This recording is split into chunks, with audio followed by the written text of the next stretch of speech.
Welcome everybody to this Policy Exchange event. Thank you all for coming. For those who don't know, I'm Max Chambers. I'm the Head of Crime and Justice here at Policy Exchange. The work that we do here is all about being smart on crime. So we are interested in how we can get smarter in terms of the allocation of resources across the criminal justice system, smarter about how we use it to change offender behaviour, and smarter about how we we make the system, both policing and justice, more porous to new ideas and to innovation. And the programmes that you're going to hear about tonight do all of those things. The principle is that the swiftness and certainty of sanctions and punishments are more important than severity in changing behaviour. And it's a key focus for our work in 2014. So we've got the perfect person here to take us through these programmes. Keith Humphreys is a professor of psychiatry at Stanford University School of Medicine, and an honorary professor of psychiatry at King's College London. He's published over 200 research articles on healthcare, crime and public policy. He served as a member of the White House Commission on Drug-Free Communities under President George W. Bush, and was, until recently, a senior policy advisor to US President Barack Obama. In his bio that he sent over to me, he said that he maintains that the two most important things in the world are love and Anglo-American relations. Surely we can all agree with that. So we're going to have a lecture and some slides, and then a Q&A, and we'll also hear about drug developments in the US a bit later on. So without further ado, please welcome Professor Keith Humphreys.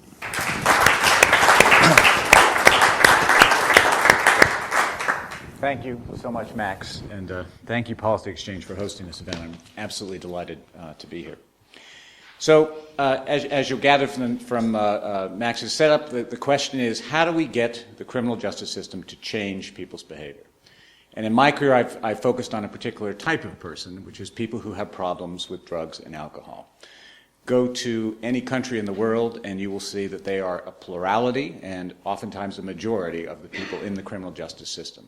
So if one can find a way to get this population to act in a different fashion, it solves, or at least pushes back on a lot of problems that concern everybody, whether you're worried about the public cost, too many people in prison, a lack of freedom, or just the violence and damage and destruction attached to this problem. We're at an interesting moment in drug policy and alcohol policy. There's great doubts about the current regime of how drugs are handled. There's legitimate concerns raised about the size of prison populations, especially in my country, but also in other countries. The cost, public cost, the violence, and so forth. And all I'm going to say about that ongoing debate, which we all know about at the moment, is irrespective of how it turns out, this particular problem will remain. Even if 50 years from now, the penalty for having a pint is public flogging and cocaine is on sale at Sainsbury's, you will still have a population of people who use drugs and alcohol in a fashion that is coupled with criminal behavior, and something has to be done about this population. So whether we legalize, make more things illegal, tighten control, relax it, this isn't going away. So one has to have an answer to this, regardless of how you stand on that broader debate. So in terms of what the impacts are, oh, sorry, there we go, got it. That should say public safety issues, not all just threats. But yeah, I think everyone, I'm not going to go through these because you know what they are if you've had any contact with the criminal justice system. In the United States, actually, in a lot of cities, the majority of people who are arrested are intoxicated at the moment of arrest. And there's great public destruction, but also private destruction in domestic violence. At the bottom of this list, arrests and incarcerations. Of course, they are a good sometimes, obviously, in protecting the public, but also there's tremendous cost attached. There's cost to families. There's also cost to the taxpayer. And what's most striking is, given how much of this we do, it's hard to imagine why this persists. In my country, we arrest 1.5 million people every year just for drink driving. Many of them have been convicted for drink driving before, sometimes 2, 3, 4, 5 times before. Why is it with all this punishment, behavior doesn't change. And the best explanation I've heard of why it doesn't change was given by Jim Wilson, who was the greatest American criminologist of his generation. He just passed away recently. And he said if the criminal justice system were a parent and it wanted to get its child to clean its bedroom, this is how the criminal justice system would do it. It would say to the child, if you don't clean up your room right now, there is a 40% chance that a month from now I will ground you for 2 years. Punishment is probabilistic, punishment is distant, and punishment, when it comes, is savage. This is not the way people change. I could make that case to you from neuroscience, from the literature on nudges, on behavioral training, on learning, but save yourself some time and think about your experience as a parent, which is how most people encounter this. If you want your child to clean the room, what you actually have to do is just say, I know you want to go out with your friends tonight. Well, you can't if your room's all messed up. That's an incredibly modest penalty, but because it's swift and because it's certain, generally your kid will clean up the room. So it works with kids. Adults are just tall kids who owe money. It works with adults, too. So how do we get those... Here we go. How do we get those insights into the criminal justice system? Well, think about where we are and in terms of the implicit principles and what we would like to be different. So on your left, I would say the traditional paradigm that criminal justice operates under, punishment is unpredictable. I'm on probation. My probation officer says, Keith, I want you to show up and stop using cocaine. So I show up and I'm using cocaine. And the probation officer, who has to watch 50 or 100 people like me, says, Keith, don't do that. Get out of here. I come back a week later, I'm high on cocaine. The probation officer says, I told you, don't do that. And I come back a third time, a fourth time, fifth time. I mean it. I'm going to do something really soon. I really am. And then maybe the eighth, ninth time says, that's it. I'm sick of it.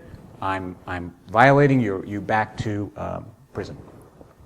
Now, you'd think that might teach me a lesson, and it does, but it doesn't teach me the one that you would want me to learn. What I think is, this is completely unfair. I did this 8 times and nothing happened, and now I do it the 9th time and I go to prison? This system is rigged against me. I don't conclude, boy, I really brought it on myself with my own behavior, therefore I don't learn. It's also true when punishment is unpredictable, there's no transparency. And that has a problem for the felt sense of justice. We want the criminal justice system to be fair, but we also want it to be experienced as fair. And those things don't necessarily go together. Offenders who feel the game is rigged and the judge is out to get them become worse offenders. They're angry, understandably. They say, look, if I thought that committing less crimes would reduce punishment, I might be different, but that's not the system I'm living in, so I'm just going to keep fighting it. So we want things to be certain, and we also want them to be transparent. Punishment is often very harsh when it comes. Now, as Max brought up, that harshness is not what motivates people, it's swiftness and certainty. Just to fill out that point a little more, harshness is also an enemy of swiftness and certainty. If we're going to punish people really severely, then quite appropriately, we have more due process. You can put someone away for 5 years. You want to make absolutely, positively sure, every fair defense, all those type of things. But if it's extremely modest, you have to worry about that less. And some people who are really in favor of harsh punishment don't realize that when you push on that, you are in a sense saying this is going to be slow and uncertain. Punishment comes slowly. We want punishment to come swiftly. We want consequences to come swiftly. Most people have a hard time thinking ahead. If you sit in any big railway station in the morning, you will see many people coming in and spending 3 pounds on a latte every single day who are not saving a nest egg for retirement. Okay, that's just human nature. There is a subset of remarkable people who can ignore the short term and just focus on the long term. And wherever those people are, they are not in the criminally offending population of drug and alcohol addicted people. So you can't count on them to think ahead. The last point about treatment and using the power of the court. What has been done frequently in my country and in yours, like the DIP program here, and we had alternative incarceration in California, is to use the power of the court to mandate treatment for people who have drug and alcohol problems and hope they would change. The problem with that is, first off, a lot of them don't even show up, and then when they do show up, they nod through a few sessions and say, Dr. Humphreys, you're a very skilled healer, thanks a lot, I got to go, the bar is about to open, but it's great to see you again. So a different way to think about this is, let's use the power of the court to put leverage on what we want, which is change. So instead of saying to offenders, I'm going to use the power to make you go to treatment, I hope you change, say, I'm requiring you to change. I'm offering you treatment. If you need it to change, then you got it. But if you can change without it, you've also got it. You don't get points just for showing up at a treatment agency and nodding through a few sessions. You get points for changing. It's a subtle shift, but it ends up being really important. So there's 3 programs that are exemplars of this new paradigm. And I'll just tell you briefly about each one. They're from very different populations, different drugs, but the principles are precisely the same. So they're physicians' health plans, something called Hope Probation, and then 24/7 sobriety. We'll start with the physicians. There's probably the world's most famous addicted physician, Hugh Laurie. The program House is so popular in the United States that it's not unusual to hear Americans say, I love Hugh Laurie. I saw him in a movie last night. He did an incredible British accent. You wouldn't believe it. We've completely adopted him as our own. But anyway, about physicians, a lot of people think, well, a doctor could never get addicted. Doctors know better than that. Doctors are superhuman. Just ask them, they'll tell you. But the truth is, doctors are just as prone to addiction as the general population. They have some protective factors, but they also have tremendous access to drugs. So this is a common problem. It's a common source of surgical errors and problems in the workplace and so on. And physician health plans were designed to respond to addicted doctors. And it may have been that there was an innovation here because it was clear to everybody that a doctor has great value. So the impulse wasn't just let's just throw away the key because we need to have doctors. We spend millions of dollars training them. How can we do something that we can keep them on their job but protect people from them? And that's where physicians' health plans came from. They aren't treatment per se, but they do offer treatment. But what they do is they monitor physicians very closely for 5 years. They test them for alcohol and 20 different drugs randomly over that whole period. And they have leverage, which is they have the license. Everything is transparent. It's laid out in literally a written contract saying you will be subjected to random tests, and if you have a positive test, you will immediately lose your license for a week, not be able to practice, you'll go back to treatment, and if you breach 2 times, you will no longer be a doctor. All clear, all swift, all certain. Outcome data are really stunning. This was in British Medical Journal. This is a field, by the way, in a typical addiction research study, a year after treatment, half the people look exactly the way they did the first day in treatment. So, this is not a field with a lot of stellar findings. And they're usually short-term findings, 6 months, 12 months. This is 5-year data on 802 physicians. 80% of them completed all 5 years of monitoring. Only 19.5% of cleaners had even a single positive test. Only 5 had more than 1 positive test. And they at times tested as much as once a day through 5 years. 60,000 tests on 99.5% negative. Astonishing. And totally different at the time from how this population had been handled, which tended to be with either punishment or short-term treatment and then just business as usual. So this was stunning for a lot of people, including the people who did this study. But at the same time, it was dismissed. Those are doctors. Come on. I work in community supervision. I'm not treating physicians. I'm treating much more complicated people. Fair enough. Fair enough. So let's look in that system for some innovations that occurred there. So this is a picture that you can't see his face. That's Judge Steve Ong, a friend of mine from Hawaii, who is dealing mainly with people who are involved with methamphetamine, crystal meth, very, very widespread on the Hawaiian Islands, about 3,000 miles off the west coast of the United States. Probation in Hawaii is, you clearly don't have the kind of people that are in a physician's health plan. Low social capital offenders, many of them with very erratic job histories, multiple other problems, sometimes mental health problems, other medical problems. The staff are overwhelmed. The probation officers have more people than they feel they can manage. And the rules are unclear to everybody. The punishments are slow when they come, they're inconsistent, and then they're savage. So Steve wanted to turn this around. Judge Ong wanted to turn this around. So the first thing he did was he called everyone together on probation in the room at the same time.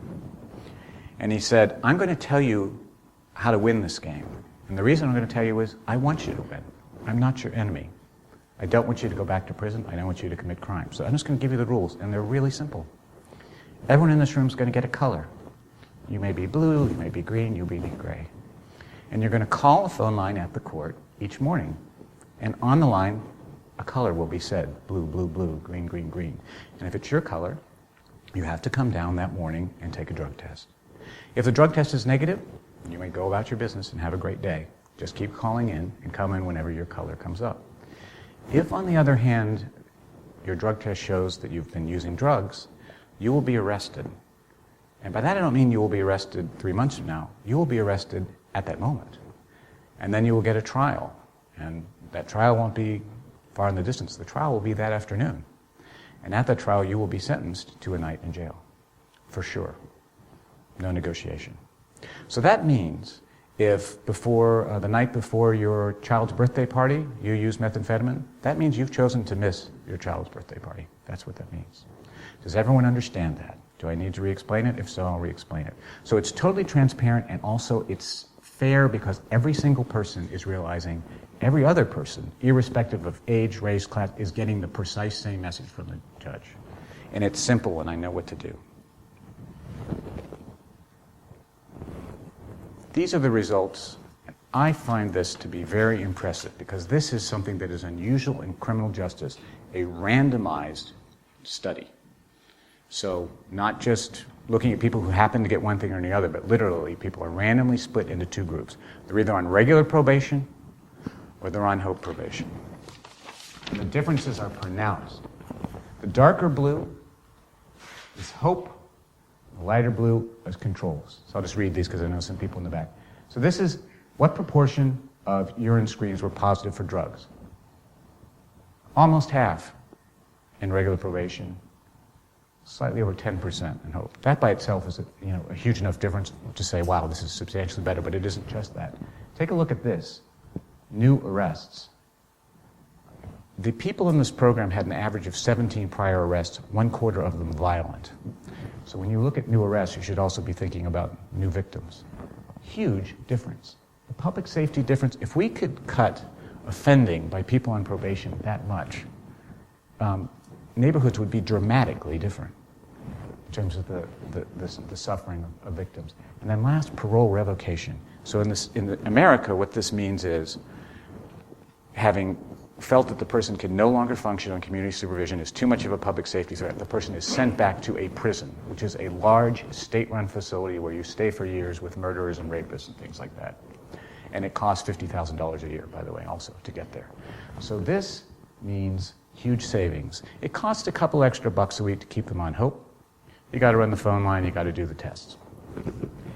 Prison in the United States costs $50,000 a year. Okay, so you only have to avert one person going to prison to make this a really good deal for the taxpayer. The other thing about this that is very, to me, profound is sometimes when people hear about things like hope, they say, that's too tough. Man, you're really being really tough on people.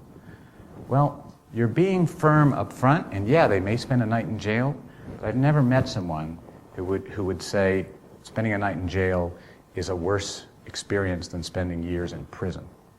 So it's kind in the long run. It's compassionate to do something up front. And again, I'll appeal to your experience as parents, if you are a parent.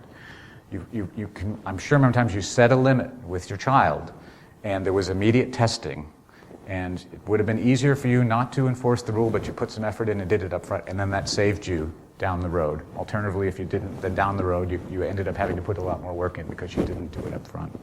So that prompt response early to moderate misbehavior actually is good for the offender. It's compassionate. It's not compassionate to ignore early offending.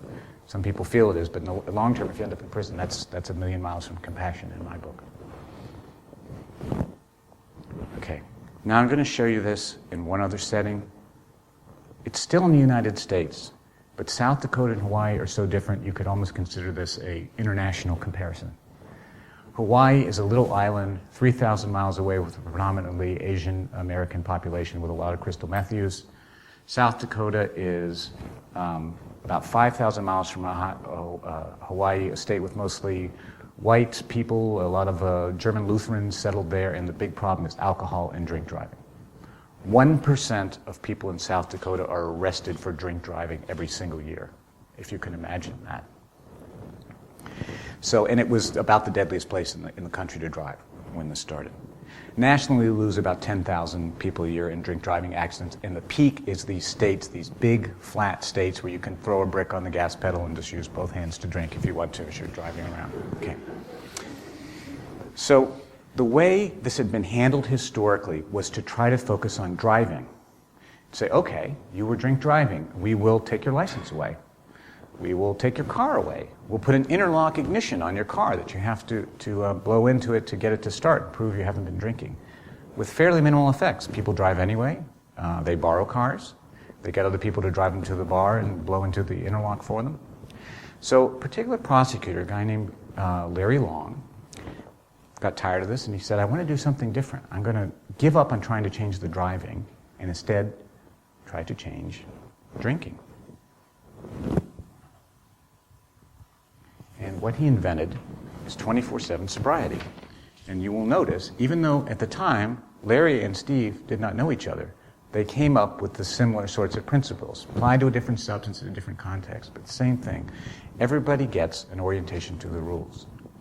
They're told up front, okay, you've been busted. Now, you have to be arrested multiple times to get this. You've been arrested for drink driving several times. So now you're on an order, you're not allowed to consume alcohol, and we are going to monitor that all the way through. Either through a bracelet, a transdermal bracelet you put on the person, or bringing them into a station where you blow into a breathalyzer in the morning and night. And if you aren't drinking, you may have a nice day, and we wish you the best. On the other hand, if you are drinking, you will be arrested. Not later, immediately. And then you will endure a consequence. Not 6 months down the road, but immediately, a night or two in jail. Unless you totally abscond and try to run away, and then you might even go to jail for several weeks. So again, same principles. Rules are incredibly clear. Everyone can get them. The consequences are modest. Remember, all these people have already been in prison, so a night in jail is not a shock to them. But unlike all the other consequences they've ever faced, they're swift, they're certain.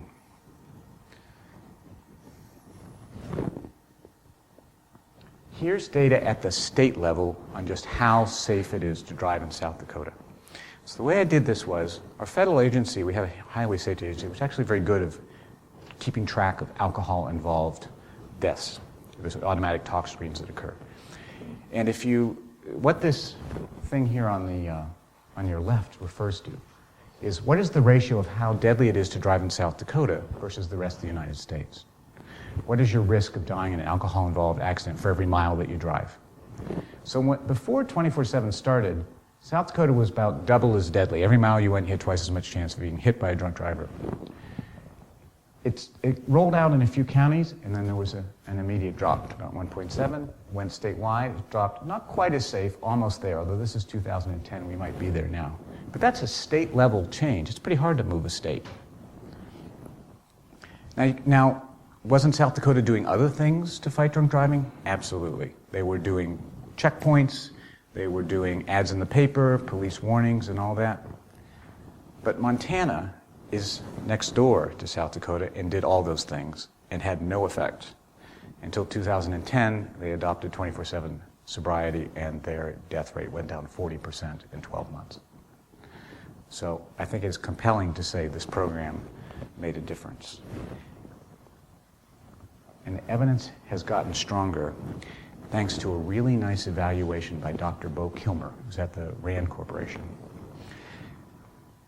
He took advantage of the fact, because this was started in a few counties and then rolled out across the state, sort of innovative way of, it's basically a natural experiment. So as it rolled out, you gather data in the places that had adopted it and see what the changes were, and then compare them to those who hadn't adopted it, and sort of keep doing this across the state. And here's what he found. So collectively, there's been over 5 million scheduled tests in this program, and 99.4% of them, at the time, the person showed up and blew negative, or if it's a monitored day on a bracelet was negative. Repeat drink driving offenses are down 12% when counties adopt 24/7 sobriety. The scope of this is really amazing. The prototypic offender is a man between the ages of 18 and 40, and in some of the counties as much as 10% of men between 18 and 40 have been on 24/7 sobriety.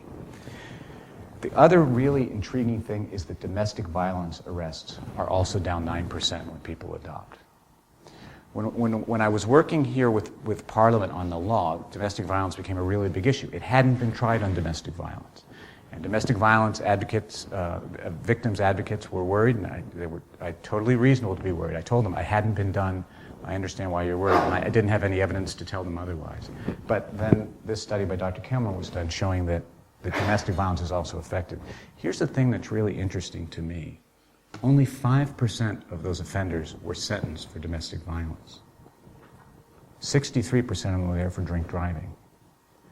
So what that says to me is the proportion of people who will get intoxicated and assault another human being, a member of their family, whatever that is in the general population, is clearly many times greater in the population that drinks and drives, or drinks and does vandalism, or drinks and does something else.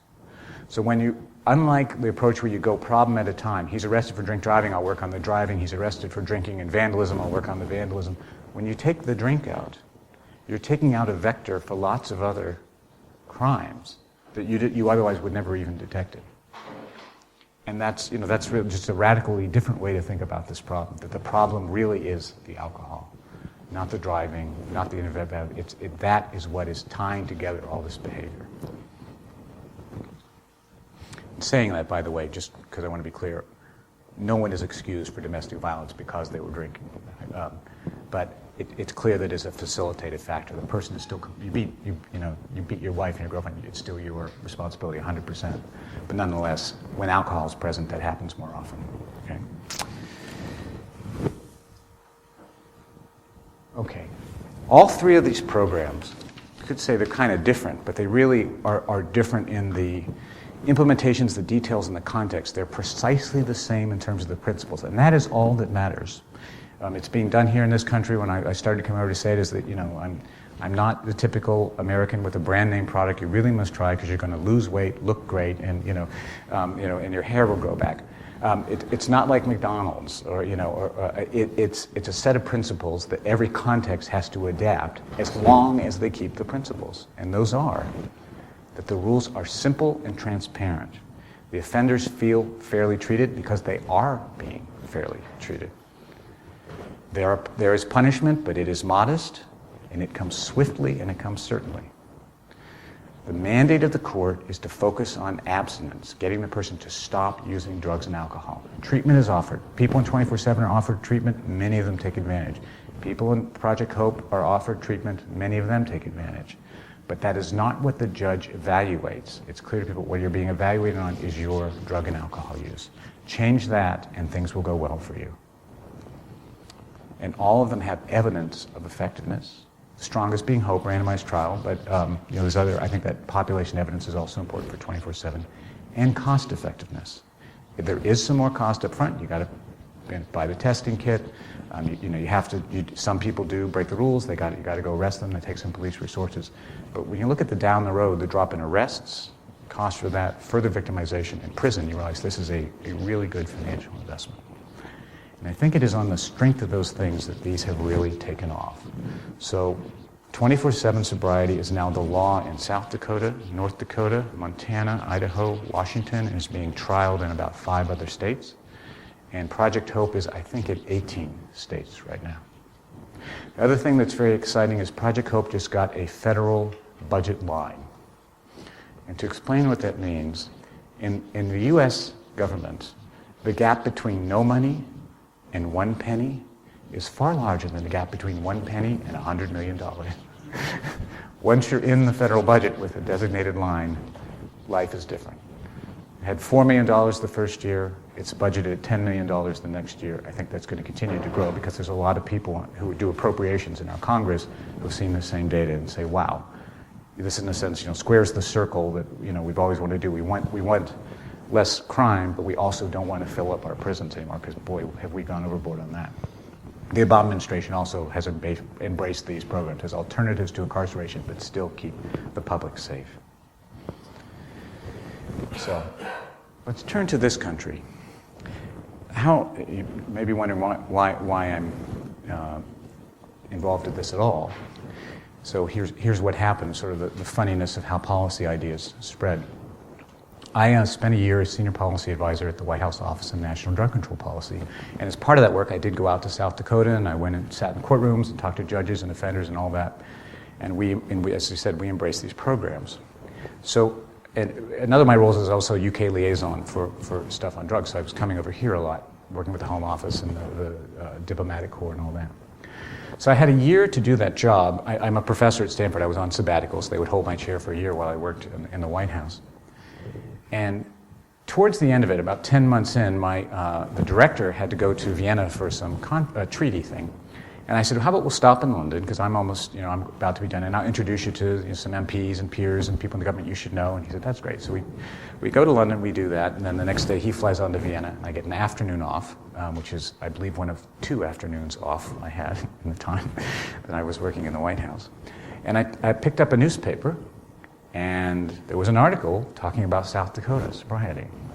And it was written by a guy named Kit Malthouse, who I had never heard of. And he said, I want to try the South Dakota Sobriety Scheme because I want to see a blood and vomit-free high street. And I thought, I don't know who he is, but I like people who can turn a phrase. So this is true. It's absolutely true. So I tore that little story out. And then 2 months later, when I finished up, I sent him a note and said, I've seen these programs, I know the research, and I also spend a lot of time in the UK. If you want to, collaborate on this, I'd love to see this happen in the UK. And that's how he and I got connected. So Kit and I did sort of double act all over, and probably some of you were subjected to it going through this. Him more from the law enforcement point of view, he was deputy mayor for police, and me more from a healthcare point of view, talking to people about it, helping them understand it, get more comfortable with it, talking to Parliament and so on.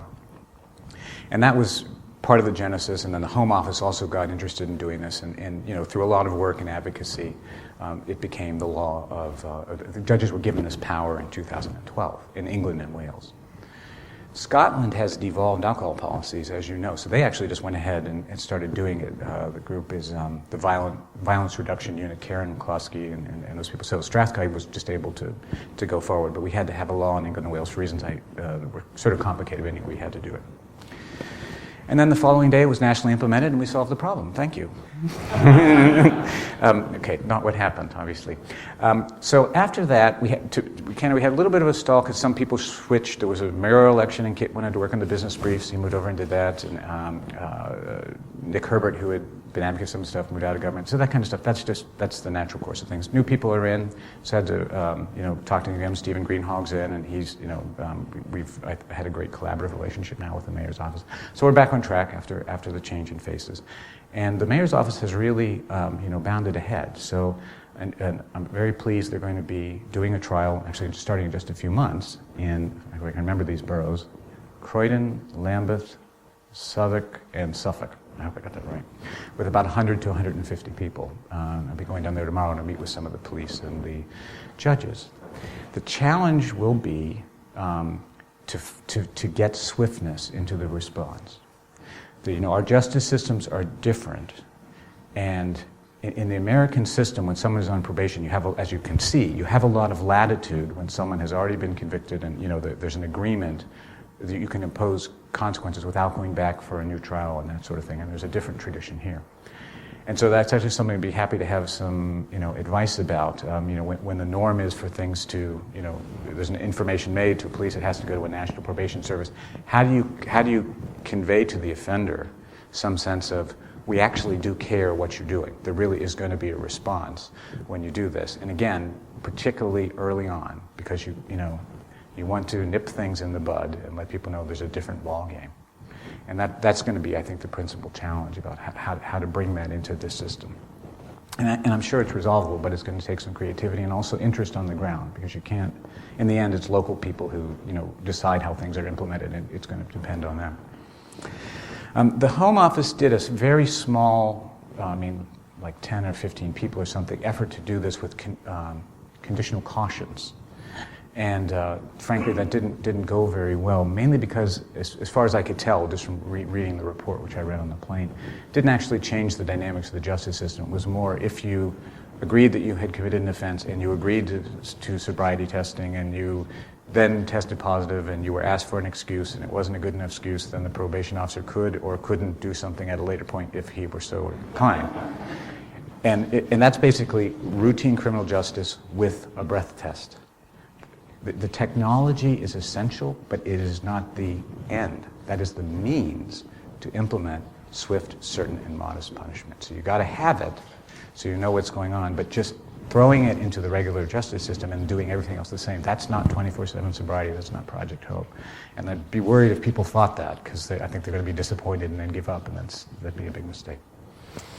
So that's where we are, and actually some of the mayor's peoples are here, and if, I'm sure they'd be glad to hear your own ideas on how to make this work in implementation.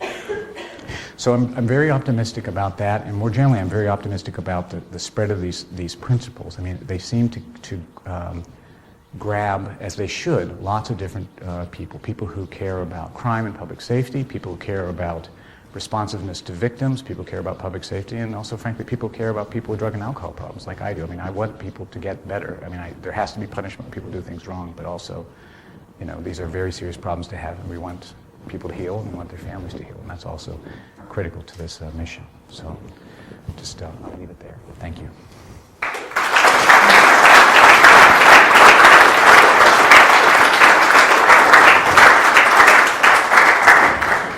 Shall I sit here? Yes, sure, okay, all right. Just by way of wider Q&A. In our system where, let's go back to the white paper of Swift and Shaw. So for anyone who doesn't know, that was I think it was 2011 government white paper that came from some of these programs. If you were advising the Home Office and the Ministry of Justice now, how might you go back and redesign a strategy for government that tries to incorporate these principles? Would you go for a strategy that's about injecting swift and certain principles at every juncture, trying to speed up the justice system, trying to make it fairer, trying to make it more consistent? Mm-hmm. Or would you actually go for a kind of more programmatic approach and say we should set up a bunch of sobriety pilots or hope type pilots, or would you do both? I would tend to do the latter thing, just based on how, just my own observations of how innovation often works or fails to work in different systems. There's always a group of people who are willing to try something new, but they tend to be small. And then there's a separate group who will sit on the fence until they get solid evidence. And that's what we saw. And in South Dakota, it's interesting. When Larry Long first thought this up, a lot of people said, this is pretty strange. But there were 3 judges who were all, by the way, in Alcoholics Anonymous. So they had thought a lot about alcohol problems and certainly identified to some extent probably with the offenders in front of them, who said, okay, you strange county prosecutor, we're going to try, in my court, we're going to try your thing. Once that happened and it worked, then the evangelizing phase, really, was done. Other judges were seeing these judges succeed with a population that was frankly driving them crazy. And that's what sells it, success. So to put into strategy, I would say let's actually succeed by setting up pilots. Now, succeeding with pilots does not just mean there shall be pilots and here's a, whatever, $1,000 budget. It also means having a champion for them who is both advocates for it but is held responsible for the result. And I was struck reading the Home Office report that said the most common statement by the police was confusion. They didn't understand what this was for or why it was supposed to. No one had briefed them. No one had held their hand. And that's critically important. You need a credible source who say, someone who wakes up in the morning and saying, this is my job. It's not something added to my job that I do if I'm feeling really energetic. This is what I do. I'm the 24/7 guy for Nottingham. That needs to be in there. And in terms of the proliferation of sobriety pilots, sobriety schemes and Hope in the US, has there been a degree of program fidelity with the original models? I mean, or is there potential for when, if we started to do our own over here, to actually take broad principles and run them differently? So it might be the probation officer who's administering sanctions and incentives rather than the judge, or it might be police-led instead. I mean, what room is there for flexibility and adaptation? That's a good question. Everything is negotiable other than the core principles of swiftness, certainty, and modesty. You know, Hawaii has very little distinction between counties and states because it's very small. Other places, those are really different units, so justice is administrated, other parts of the country, so it can't be done exactly the same way. In some states, probation officers have broad authority. In other states, they have little. Some states, everything goes to the judge, some states it doesn't. All that can change. The only risk to this is if people don't do the swift, certain part and start calling it Project Hope or sobriety, because that will discredit it. Yeah. I mean, if it's not, the kit plus regular way of doing things is not this. And I think there's some people who seem to think, well, if I'm doing drug testing, I'm doing hope. No, it's way more than that. Right, let's open it up. If you could state your name and organisation, there's roving mics coming round. And first question at the front. My name is James Park from the Progress Way that you're not a load of. I was interested that you appealed to our experience as parents. Mm-hmm. It struck me listening to what you were saying that for some of those who experience those programs, what they might have been providing was a form of, to use a phrase that's probably not used around here very much, but emotional holding. Mm-hmm. Something about the consistency and the regularity and the clarity. Mm-hmm. And I just wonder, was there anything you could say about how the participants in the programs described their effectiveness, what they said about their experience of it? Great question. And I agree with you, by the way, that it's interesting. The meta message is when Judge Alm says, I'm telling you the rules, is I care about you. You know, which is not how most people feel in the criminal justice. I'm here to be punished, everyone hates me, and it's all unfair. And you know, that transforms it into an opposition, into an alliance. This person actually would like me to succeed. It's interesting what offenders say when they endure the punishment. Mark Kleiman, who's a friend of mine, colleague, went to Hawaii, and Angela Hawken, and they interviewed people while they were in the lockup for the drug test, and they said, you know, are you feeling angry? And the most common thing they said was, well, you know, he's tough, but he's fair. And you really usually don't, I spend a lot of time in prisons, you usually don't hear people talking like that. You know, even mass murderers, you know, that judge, you know, ridiculous, you know, they didn't even have most of the bodies, and they're going to put me in here, right? So I found that really encouraging. Okay, next question. Billy. Thank you. My name is Billy Steele. I should perhaps point out that I myself am an alcoholic. I've been sober 31 years. Fantastic. It seemed to me, from what you were saying, that you broad brushed the whole thing. It seems to me you need to discover who are the alcoholics and the addicts. Because there are a lot of idiots who get drink driving, for example, and there's really no problem with that. I agree with you, you want short treatment. But when you get in you talk about treatment centres, or where are these treatment centres and who are they? Are they abstinent-based and are they 12-step based?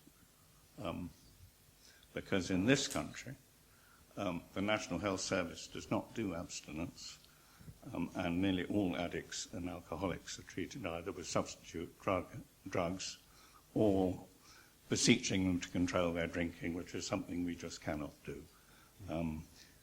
I would just finally say that in order to stay sober 24/7, one has to undergo a profound personality change and accept that I can't control drinking. I cannot drink safely. So therefore, I don't drink at all. And by sobriety, it's not just stopping drinking. I think you could use the term contented sobriety, living a useful and happy life, despite a lot of unresolved problems. It seems to me one has to identify the addicts first of all. And that can be done because you don't have to go for 30 years of drinking like I did. It would have been possible to diagnose me much earlier. Okay. Thank you for the question. So in the criminal justice system, people aren't diagnosed, right? There's a whole range of people who use drugs and alcohol and offend. And they vary from someone who has been shooting heroin on the street for 20 years and is very clearly addicted versus an early stage binge drinker who is not. And it's very hard to predict up front how people will respond to this kind of regime. Everyone is given treatment and so on.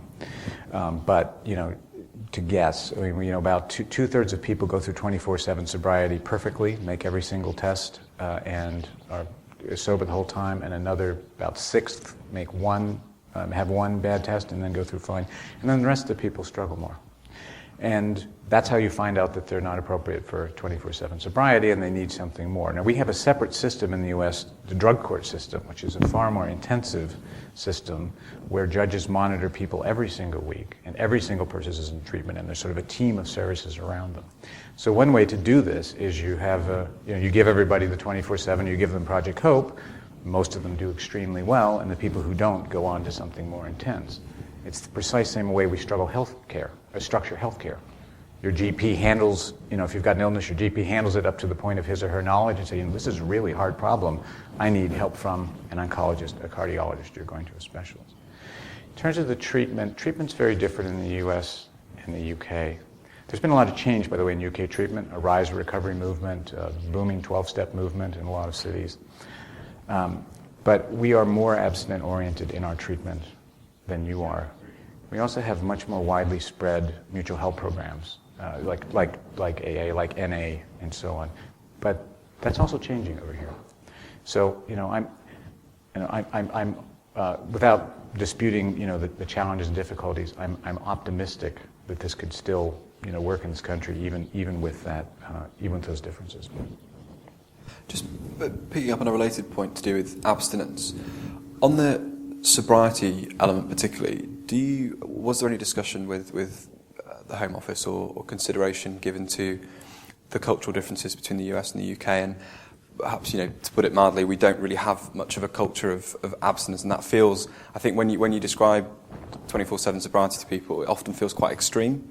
Mm-hmm. And I can imagine, not to put words in a former Justice Secretary's mouth, but certain people might imagine that it's every Englishman's right to have a pint of foaming bitter at the end of the day. I seem to dimly remember a particular official saying those very words to me. Yes, right. Yes, in fact, isn't there a joke about that? A man having a beer at home and saying it's a working man's right to drink on the weekend, and his wife says, "You're unemployed and it's Wednesday."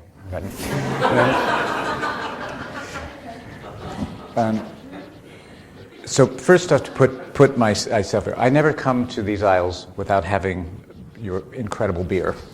This is not about hating alcohol, or it's not about enforcing an abstinence culture. Think of it like driving. You get a driving license, society gives you a privilege. If you drive recklessly and you harm someone or you nearly harm someone, you wouldn't be surprised that someone say, "We're taking that privilege away. For the next 3 months, you can't drive, or you can't drive at night," or whatever. We accept that. So just think of drinking that way. You are allowed to drink. It's a legal drug. It's part of the culture. Pubs are part of the culture.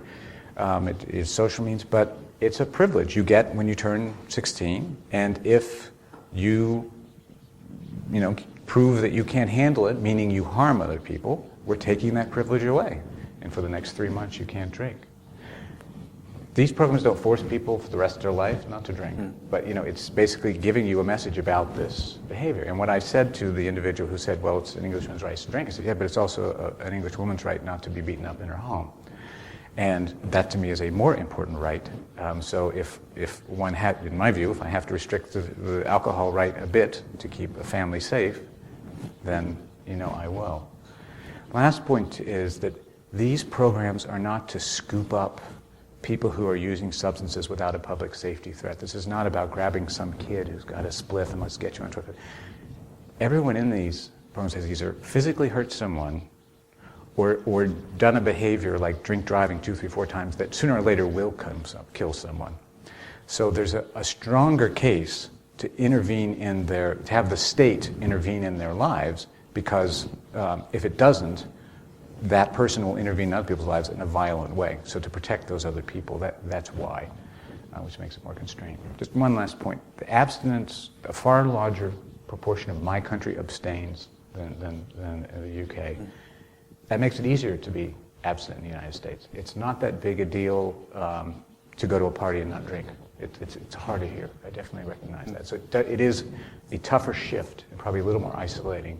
Well, I know it is because I talk to people who have done that here at first to abstain, and that's probably one of the great things about groups like Alcoholics Anonymous, because you can find that little well of sobriety in that.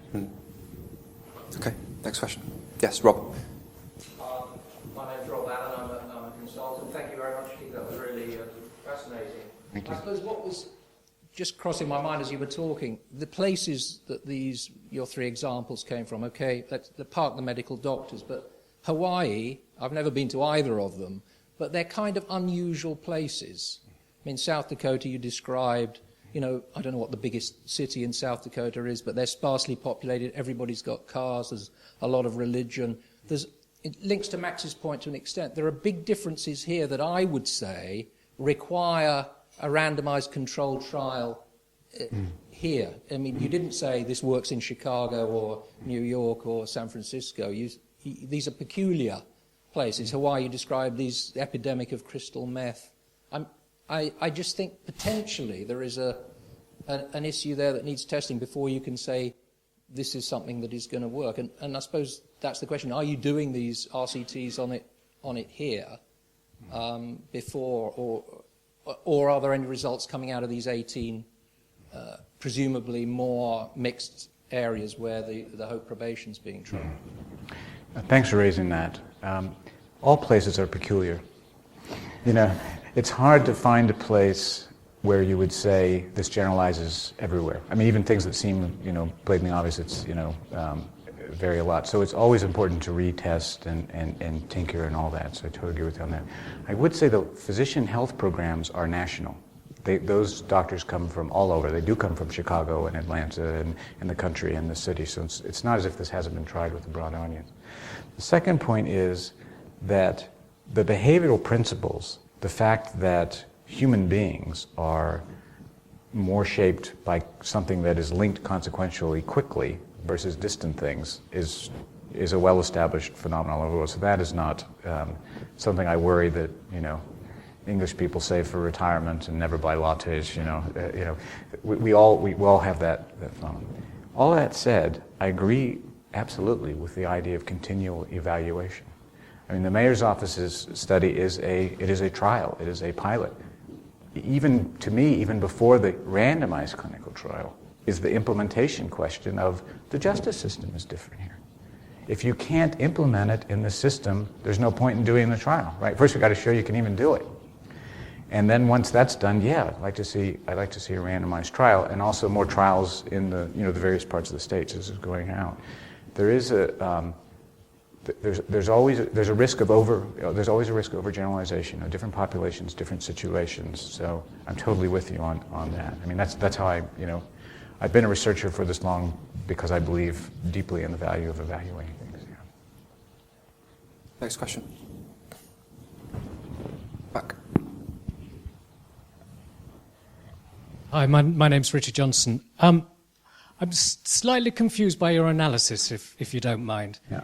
In each of the programs you've shown us, there's a very high degree of compliance with the testing and a very, very low number who are actually caught continuing to abuse. Mm-hmm.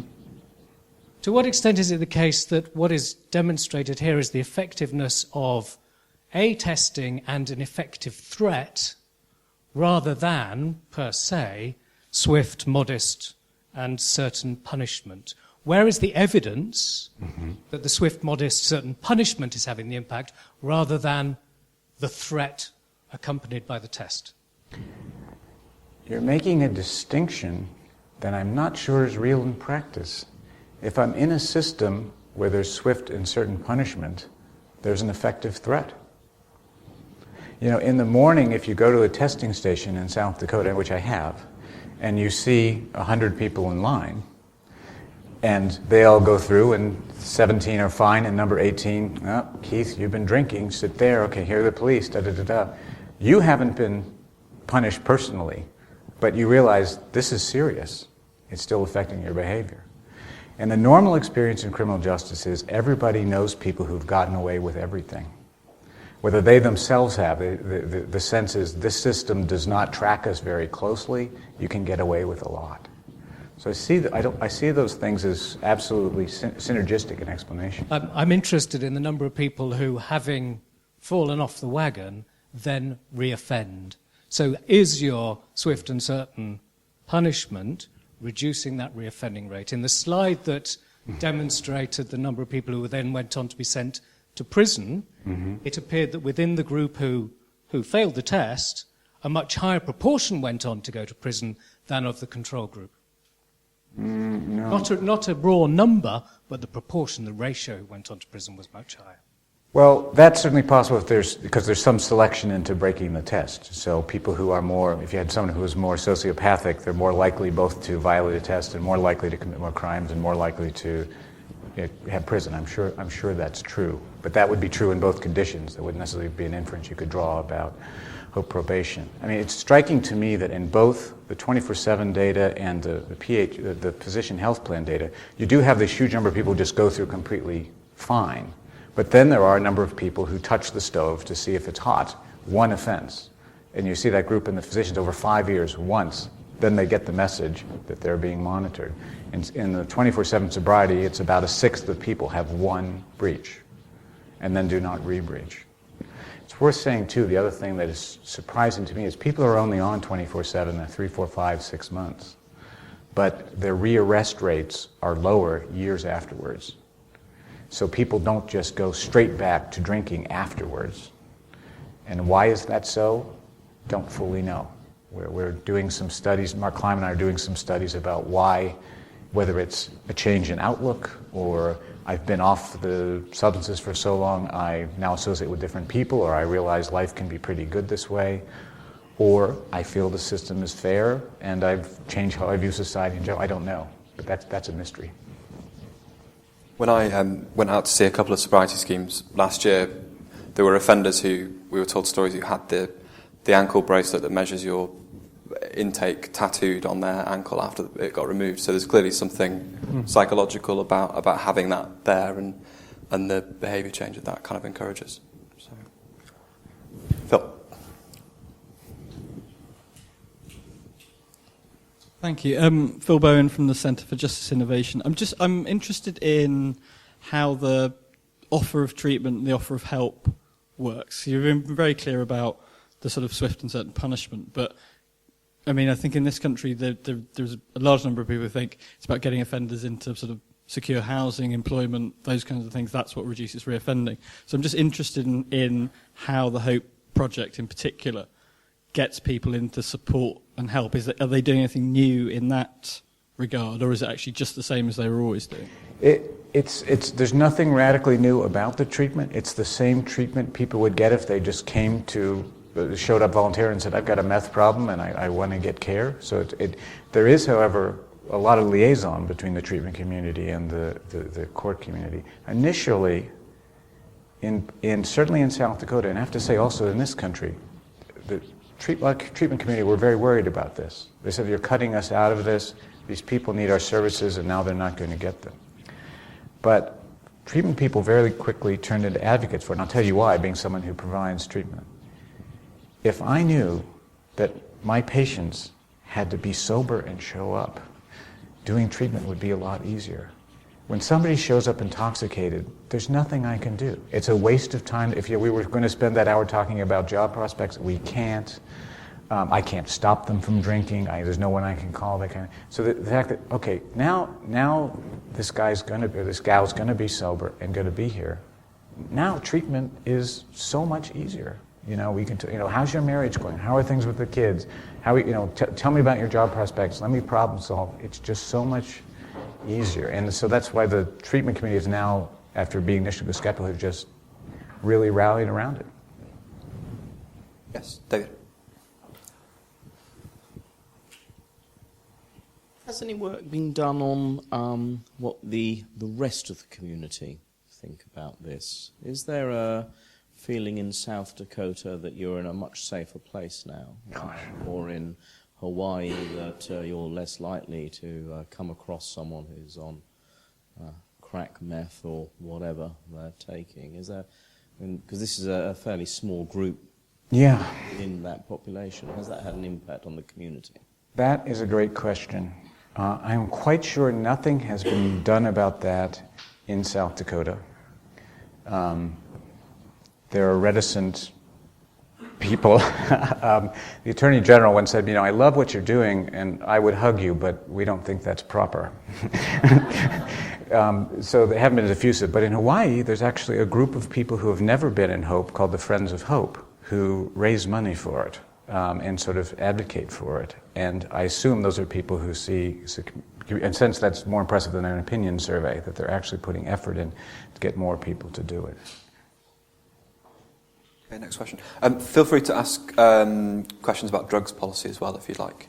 Down at the front. Wayne Walton, earlier toxicology. You're going to have these discussions. I think the major sticking point for the UK, as many other countries, will be budget constraints. The pilot for the Mayor's office, will there be any part of that pilot that is offender pay, like there is in America? So if you commit a crime and you want to drive a car, you pay for the interlock, for example, as they do in Finland. There's nothing like that in the UK that I'm aware of. Will your discussions be around, who's going to pay for it? Is it all government offers?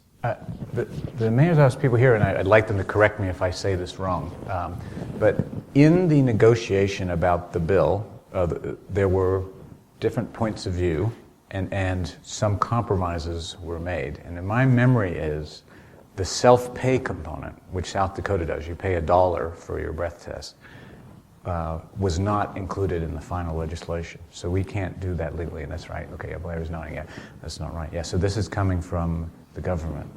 It's tough to innovate when money is tight. On the other hand, it's always tough to innovate, what leadership to me is often about is looking past the immediate crisis to where you want to be in 5 years. And if you can implement things such that you get fewer people going to prison and fewer crime, you're clearly economically better off, in addition to quality of life and a lot of other dimensions. And that takes some leadership. You've got to say it's going to hurt in the short term, and we're going to get where we want to go in the long term. So that'll be one of the challenges. Martin at the back.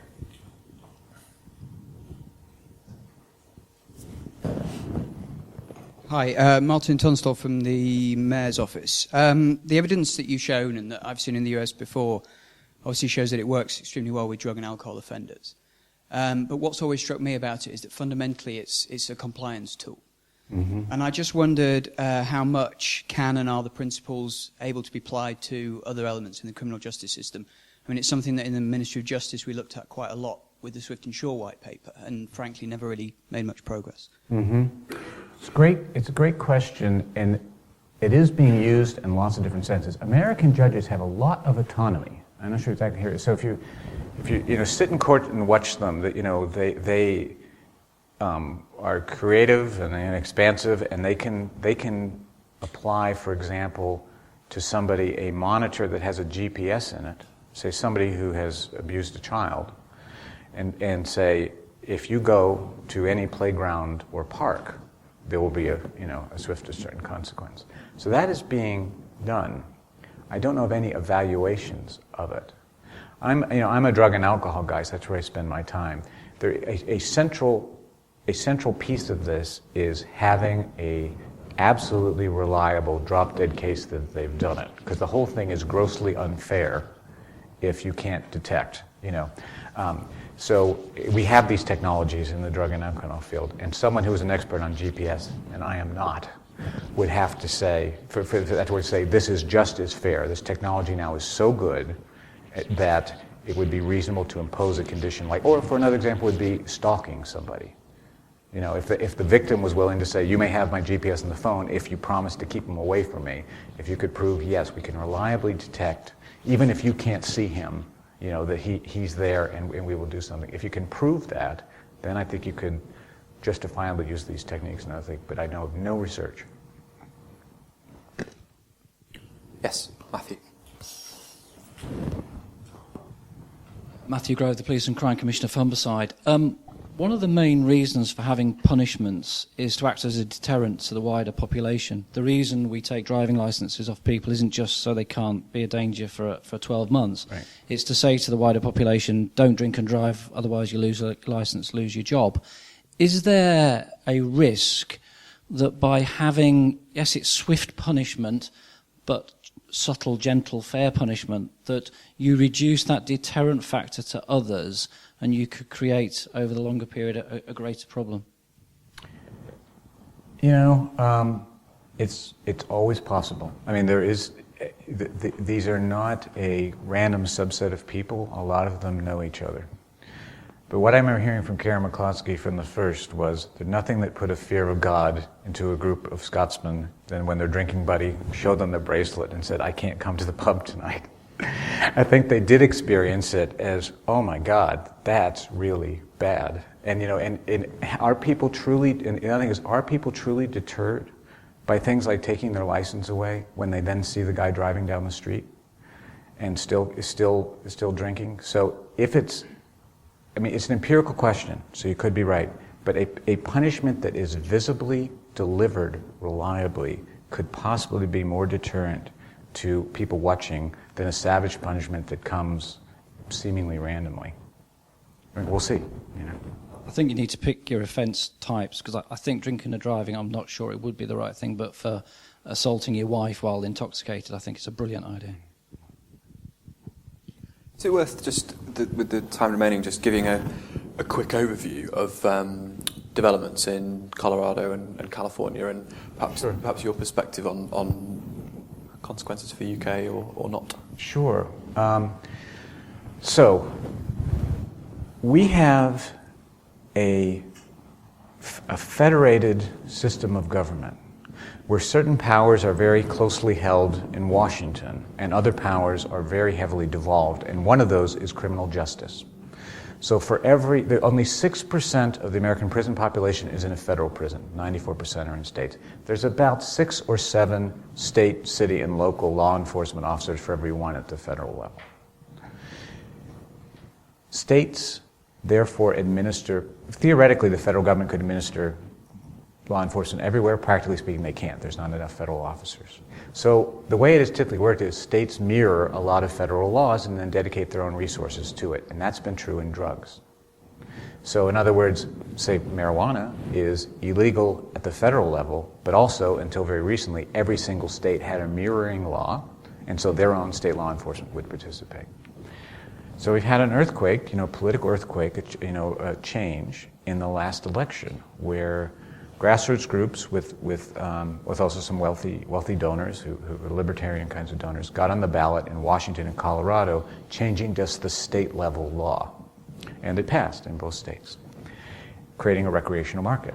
So it's an unusual situation is that it is legal under state law to make, grow, distribute, and sell, buy, and use marijuana, but still illegal in our federal government. So it's a very odd situation for everyone concerned, including the state officials who are charged with setting these systems up, which are basically federal felonies while they're doing it. After the Washington state judgment passed, I did go in to try to help them, with some of these problems, as did Mark Kleiman and a big group of people. This is going to continue. There's at least, I would say, half a dozen other states, including California, which is the big the bellwether, because we are so large that it is absolutely inconceivable that any subsequent president, for example, would say, "I'll have federal law enforcement officers enforce the law in California." Maybe they could do that in Washington, a small, not that type of state, but it's impossible here. Are going to, I think, do the same thing in the next couple of years. So, it's an earthquake in all kinds of ways. There's international treaties that something like 190 nations sign. And this is perhaps in violation of the spirit of them, maybe not. I mean, there's lawyers arguing about this. Did the national government sign those treaties? The states didn't, so they can do this. But it's also, whatever that works out, it's clearly changed the international environment, because Uruguay has created a recreational market, citing Washington and Colorado as examples. So whatever the niceties of how Americans see these things, it's changed a signal. And I think that's going to happen in other places around the world. There's already been a decriminalization. To make a distinction, you can decriminalizing meaning cutting the penalties for marijuana, but not setting up companies that actively sell it. And that's been going on for a long time. The Obama administration was fine with that. California did it. If this were California right now, and you were all police officers, and I held up a baggie with 50 joints in it, you literally would not have the power to arrest me or give me a court record or anything. You could take them from me. You could write me an equivalent of a parking ticket, but that's it. So, but this is beyond that. This is qualitatively different to the point where now companies can grow major pot farms and advertise and sell and these sorts of things. So what the future holds probably depends on what happens in Washington and Colorado, and that's being very closely monitored, including by a commission I'm on in California with the Lieutenant Governor of California, of what's going to happen. What you predict from economic theory is big falls in price, because you don't have to compensate people for risk anymore. Capitalism works. You make things at scale, and the price drops down. And a desired commodity drops in price means there'll be more use, and particularly among cost-sensitive populations. And on the other hand, you will get fewer arrests and fewer people in prison. And so this is always, so it'll be, what do people care about more? And that remains to be seen. I mean, the dynamism of states, and also the dynamism of the way our election cycles are, where we have these equivalent of a by-election where an extremely different population votes than in our general elections, could mean this sort of flips back and forth for the next couple of years, with some states having buyer's remorse and other states, hopping in. That's where we are. But very interesting. What happened in the UK? I really don't know, but as you and I were discussing, because it's a nationalized decision, that makes movement less likely than where you can in a place where it's federated like it is in the U.S. I'd actually be curious if anyone here knows what's going to happen in the UK. I'd be able to an informed opinion that I'd be interested in knowing. Not one hand. I did go on the local BBC politics show and describe those that were advocating the sort of legalisation of cannabis as living in cloud cuckoo land. Because in my area, I represent some really hard-pressed urban areas with high levels of deprivation, unemployment, high levels of criminality, and there is, in my opinion, an incredibly strong link between sort of benefit-claiming, feckless individuals and the use of drugs and criminality. The whole thing is intertwined, and I'm personally very opposed to the legalisation of it. The idea that will drive out criminality from some of these areas, I think, is just plainly wrong. They're not going to stop growing it, producing it. And it sends out a message to our young people that if it's legal, it's safe. I think we should learn from the mistakes of liberalising our alcohol licensing laws, which have been nothing short of a disaster in the north of England. I don't want to see the same mistake made with narcotics that, in my opinion, do incredible damage, particularly to young people. Go to any prison hospital wing and see the young men in there with serious psychotic illnesses, and the view is that many of them are there because of skunk cannabis. So I am very, very passionately opposed to it. Thank you for saying that, and I'm glad you look at the experience of alcohol, because one of the things I've been really struck by is we don't seem to learn from the drugs we've legalized about what legalization is like. So I love to stump my new students every year in the first lecture, and I say, Now, how many of you are concerned about the huge number of people in prison in the United States? 1.6 million people. Everyone's concerned. So now I'm going to ask you, what drug accounts for the most arrests, the most crime, and the most incarceration in our country? These are Stanford students. They are smart, and they always get it wrong. You know, cocaine, you know, heroin. I'm like, no. And they're like, marijuana? No. Just go through it. It's alcohol. You've just been trained not to think of it as a drug. But at about a third of homicides, a large proportion of assaults, as well, auto accidents, obviously, rapes. Someone in the offender is intoxicated, and I said 1.5 million drunk driving arrests a year. We have 1 million like status offense and alcohol arrests. So that proves that the assumption that legalizing would mean less involvement of the criminal justice system, fewer people in prison, that's not necessarily so. It certainly hasn't been so with alcohol. Yeah. Question at the back? Probably got time for one more after that. Thank you. And first of all, apologies for coming in late. I wonder, on that theme, if you've been looking at the experience of Portugal in decriminalization of the whole range of drugs. I think they've been at it now for over 10 years. There must be some studies which can tell us a bit about a large block population embracing that pretty significant shift in policy.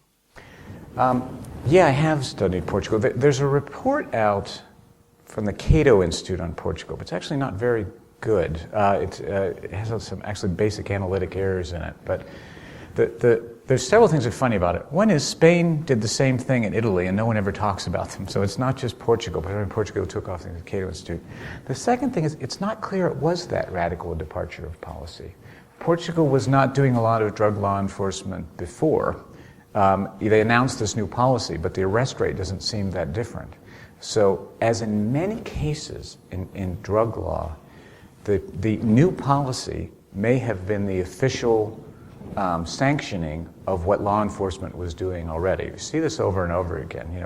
A state decriminalizes marijuana and nothing happens, and you think, how can that be? It's because police weren't generally spending their time, grabbing joints out of kids' heads and throwing them in prison, contrary to what people had heard.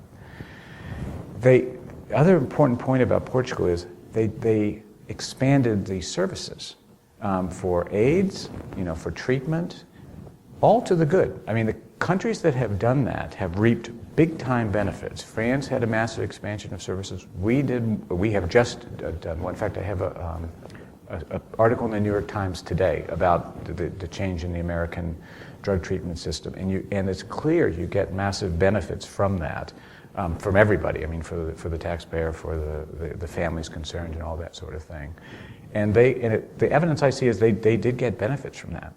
If you look at like their HIV rate seems to be going down, their death rate data is a little more ambiguous, but maybe they saved some people from overdose.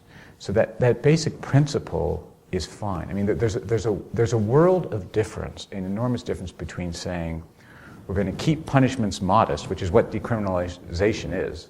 But we're not going to have companies. I mean, we're not going to legalize the production, because that is just a very, very different thing. For me, I mean, I don't want anyone to go to prison for smoking pot, but at the same time, I'm not that jazzed about Philip Morris and British American Tobaccos selling cannabis. And those are qualitatively different choices. So I think there's stuff to learn from Portugal, but it also got extended into an argument that therefore, if everything were handled on the tobacco model, the world would be great. Well, that's not what they have. It's still illegal to produce the drugs there. Ditto about Holland. I've been hearing, there's like 75 academic papers for every cannabis cafe in Holland. And they're almost all wrong. They all say it's legal in Holland. I get asked by that legislature. It's not. If you grow pot on a farm, the police will come and arrest you. But they have created a space where people can use without criminal penalties. That is really different than having legal companies. And and mostly they're young people, and they're mostly going to be fine. And I don't think most of us want them to be arrested. That's entirely sensible. That's a qualitatively different question. Time for a last question.